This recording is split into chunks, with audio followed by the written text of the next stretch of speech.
Good morning dear students. तो आज मैं आपके लिए लेके आया हूँ 10th क्लास की poem second fire and ice.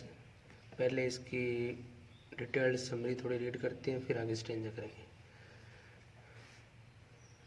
Detailed summary of the poem fire and ice. Fire and ice is a symbolic poem by Robert Frost. Fire and ice जो पोएम है वो रॉबर्ट फ्रॉस्ट की एक संकेतात्मक कविता है। Symbolic होती है प्रतीकात्मक, संकेतात्मक।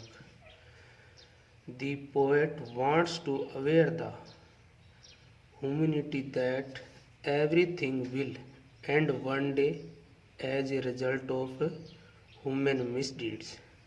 द पोएट वांट्स, कवि चाहता है कि टू अवेयर द ह्यूमैनिटी, इस मानवता को जागृत करना। भी कवि इस मानवता को जागृत करना चाहता है। किसके माध्यम से? वह कहता है कि everything will end one day, भी हर चीज़ जो है ना एक दिन अवश्य ही खत्म हो जाएगी। किस कारण से? As a result of human misdeed, भी मनुष्य के जो कुकर्म है ना, मनुष्य के बुरे कृत्य, बुरे कार्य से निश्चय ही एक दिन ये अर्थ जो है बिल्कुल खत्म हो जाएगी। The poet says that both fire and ice are destructive। कवि कहता है कि दोनों ही चीज़ें, फायर मतलब फायर मीन आग और आइस मीन बर्फ, ये दोनों ही चीज़ें जो है ना ये विनाशकारी है। कवि कहता है कि आग और बर्फ दोनों ही विध्वंसात्मक है, विनाशकारी है। Fire of violent desire, fire of violent desire will put the world to an end. उग्र इच्छा, फायर ऑफ डिजायर मतलब वायलेंट डिजायर मतलब उग्र इच्छा, तीव्र इच्छा। Will put the world to end, भी उग्र इच्छाओं की ज्वाला जो है ना संसार को अवश्य ही नष्ट कर देगी। If the world had to perish twice, अगर संसार का अंत जो है ट्वाइस होता है दो बार, पेरिश में नष्ट होना, अगर संसार का अंत दो बार होगा, then it will be perished by the hatred between man and man. दोबारा रिपीट कर रहा हूँ, if the world had to perish twice then it will be perished by the hatred between man and man. यदि संसार को दो बार नष्ट होना पड़े, यदि संसार को दो बार नष्ट होना पड़े, तो यह आदमी और आदमी के बीच में पाई जाने वाली जो नफरत है ना उसके कारण ही समाप्त होगा। Ice has been presented as a symbol of hatred, और बर्फ जो है ना घृणा के प्रतीक के रूप में इस कविता में प्रस्तुत की गई है। अब इसका फर्स्ट स्टैंजा।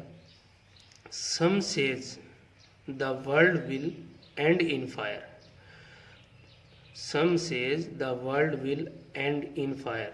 सम सेज कुछ लोग कहते हैं कि the world will end in fire, इस संसार का अंत है ना वो आग से होगा। कुछ लोगों का विचार ये है कि इस संसार का अंत जो है वो आग से होगा। और सम सेज इन आइस, और कुछ लोग कहते हैं कि इस संसार का अंत है बर्फ से होगा।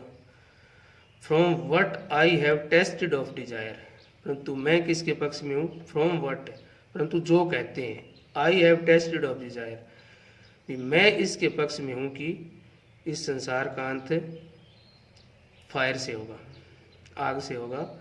I hold with those who favour ice, मैं उन लोगों के पक्ष में हूँ जो ये कहते हैं कि इस संसार का अंत आग से होगा। अब सेकंड स्टेंजा।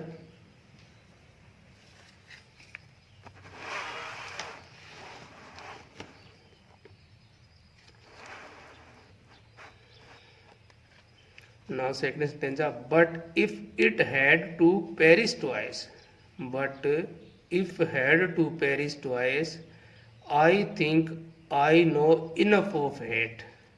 But परंतु if मीन अगर, it had to perish twice, perish mean होता है नष्ट होना, डिस्ट्रॉय।